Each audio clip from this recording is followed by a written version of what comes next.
In the autumn of 1918, as the First World War moved toward its final phase, one of the largest and most intense battles involving American forces began in the forests and hills of northeastern France.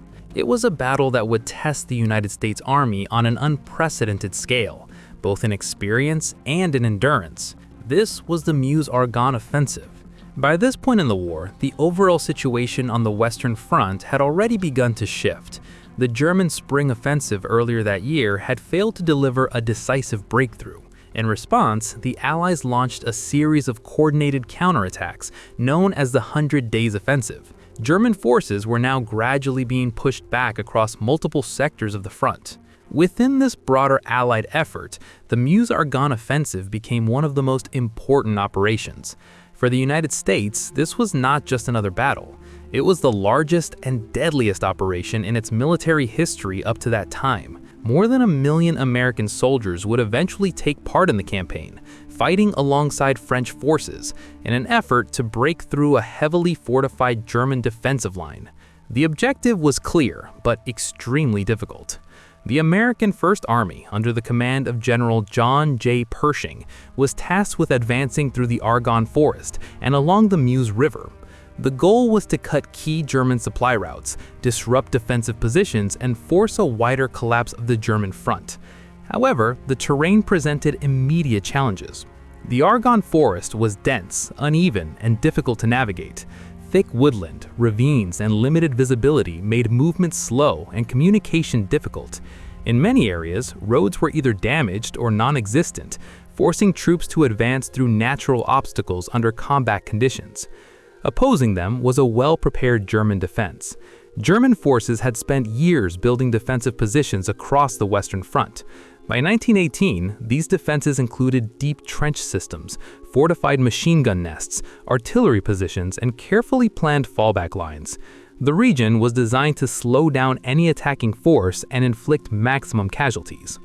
The American troops, many of whom were new to large-scale combat, were entering this environment for the first time. Unlike European armies that had been fighting since 1914, many American units had limited combat experience. While training had been intensive, nothing fully prepared them for the scale and intensity of trench warfare on the Western Front. The offensive began on September 26, 1918. At first light, American forces launched their attack along a broad front. The opening bombardment was massive, intended to weaken German defenses and clear paths through barbed wire and fortified positions. Artillery fire filled the sky, marking the beginning of a long and difficult advance. As infantry units moved forward, they quickly encountered resistance. German machine gun positions, often hidden and well camouflaged, opened fire on advancing troops. The terrain made it difficult to coordinate movements, and units frequently became separated in the forest. Communication between commanders and frontline soldiers was often disrupted. Despite these challenges, the advance continued. American forces pushed deeper into German lines, but progress was uneven. In some areas, small gains were made quickly. In others, advances were halted entirely by strong defensive positions. Casualties began to rise almost immediately. The combination of machine gun fire, artillery bombardments, and difficult terrain created a deadly environment. Medical evacuation was slow, and wounded soldiers often had to wait long periods before receiving treatment. As the first days of the offensive passed, it became clear that this would not be a quick operation. German forces began to adjust their defenses, falling back to secondary positions while continuing to resist strongly.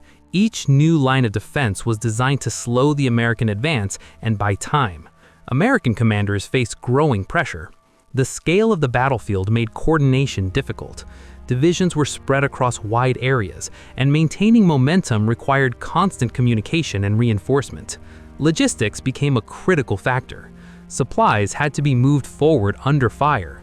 Ammunition, food, water, and medical equipment all needed to reach advancing troops through damaged roads and contested areas. Any delay could slow or halt an attack. Despite these difficulties, the offensive continued to expand. More American units were committed to the battle. The objective remained the same: break through German defensive lines and force a wider retreat. Each advance brought new challenges, but also new opportunities. The Argonne Forest remained one of the most difficult sectors. Dense vegetation limited visibility, making it hard to identify enemy positions. German forces used this to their advantage, setting up ambushes and hidden defensive points. Fighting often took place at very close range. In many cases, small groups of soldiers became isolated. Cut off from larger units, they had to continue fighting independently until reinforcements arrived or objectives were secured. This created a fragmented and unpredictable battlefield. As the offensive progressed into October, the intensity increased. American forces began to gain more experience in combat conditions. Tactics were adjusted, coordination improved, and units became more effective at responding to German defenses. However, the cost remained extremely high. The combination of difficult terrain, strong defenses, and continuous fighting resulted in heavy losses on both sides. The battlefield was marked by destruction, exhaustion, and constant movement. German forces, while under pressure, were still capable of strong resistance. Their defensive system allowed them to absorb attacks and counter when possible. However, as the broader war situation deteriorated, their ability to reinforce positions became increasingly limited. The Meuse-Argonne Offensive was not an isolated battle. It was part of a larger Allied push across the Western Front. As pressure increased in multiple sectors, German forces were forced to stretch their resources thin. This created opportunities for breakthroughs, but every advance had to be fought for step by step. There were no easy victories, only gradual progress measured in small gains. By mid-October, American forces had made significant progress, but the battle was far from over. German defenses were still active, and resistance continued across the region. The offensive was becoming a test of endurance as much as strategy. The first phase of the battle would set the stage for what would follow. And as both sides continued to fight through forests, rivers, and fortified positions, the Meuse-Argonne Offensive was becoming not only a military operation, but a defining moment in America's experience of the First World War. As the Meuse-Argonne Offensive moved deeper into October 1918, the battle began to take on a more grinding and exhausting character. The initial momentum of the American advance had carried troops through the first German defensive lines, but now the fighting was becoming slower, more fragmented, and far more costly. Every mile gained required repeated assaults, careful coordination, and constant reinforcement. German resistance did not collapse easily. Instead, it shifted. As one defensive position was overrun, another was quickly established behind it. The German army in this sector was still disciplined and experienced, even though it was increasingly strained by the broader war situation. Retreats were conducted in an organized manner, designed to delay and inflict maximum losses. For American forces, this created a difficult pattern. Advances were often followed by immediate counterfire. Small gains in the morning could be followed by heavy resistance in the afternoon. Units that had pushed forward found themselves exposed, requiring support from artillery and reserves to hold their positions. The Argonne Forest remained one of the most dangerous zones of the entire campaign. Fighting here was unlike open battlefield engagements.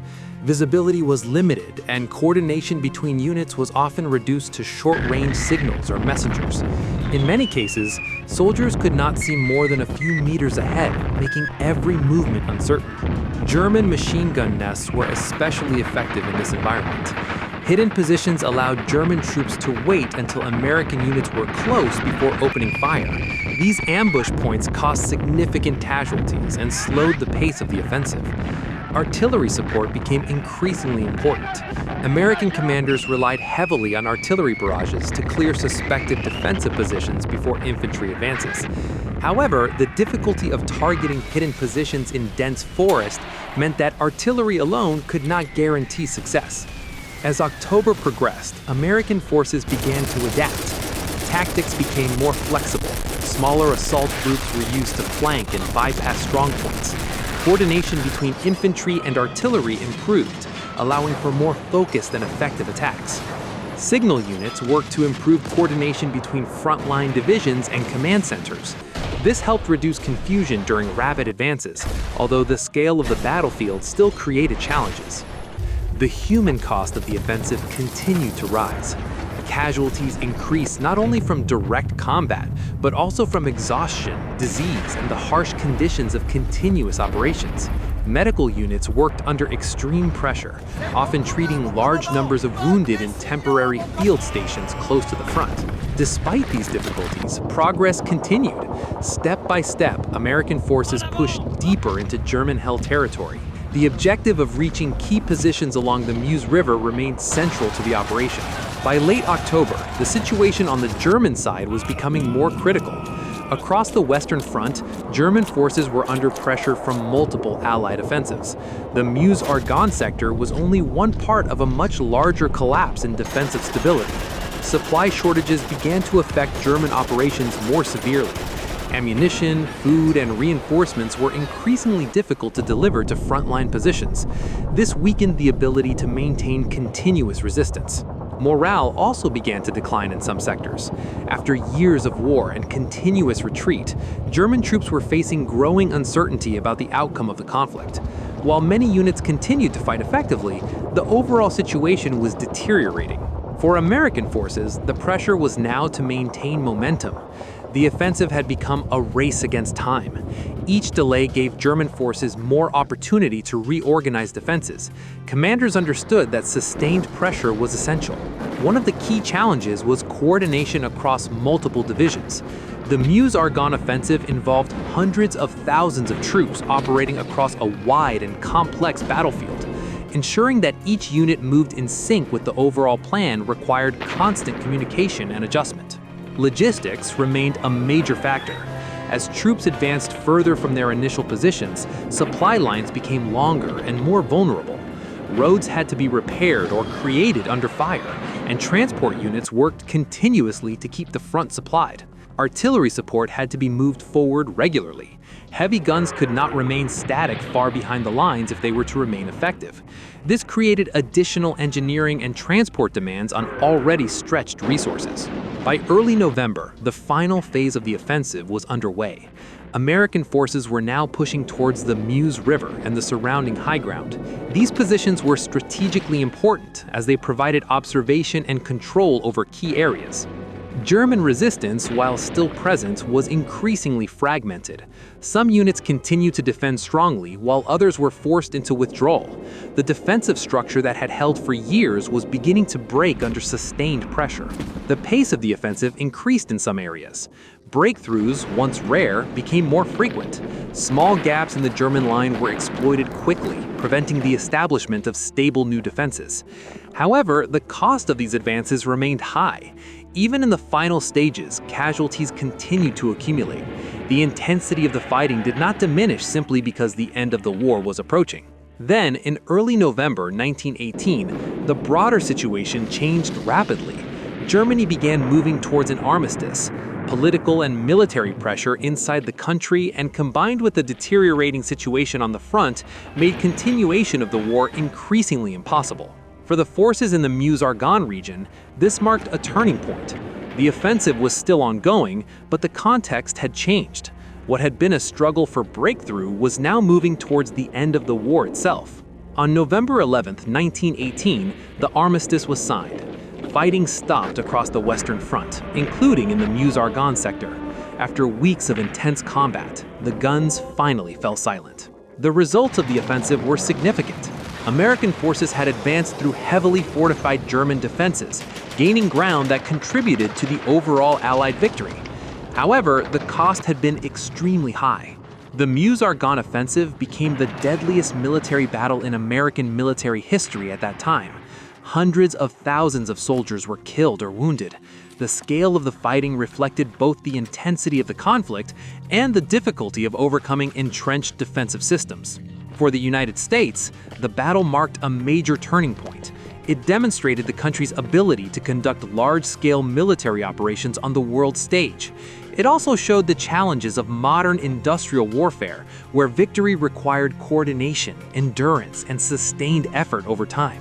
For Germany, the offensive was part of the final phase of a broader collapse. While individual units fought with determination, the overall strategic situation could not be sustained. The Meuse-Argonne sector contributed to the wider pressure that led to the end of the war. In historical memory, the battle stands as both a victory and a warning. A victory because it helped bring the war to a close, A warning because it revealed the immense human cost of modern warfare at its largest scale. And even today, it remains a defining example of how slow, relentless, and costly breakthrough warfare can be when fought across difficult terrain against prepared defenses. That is the story of the Meuse-Argonne Offensive.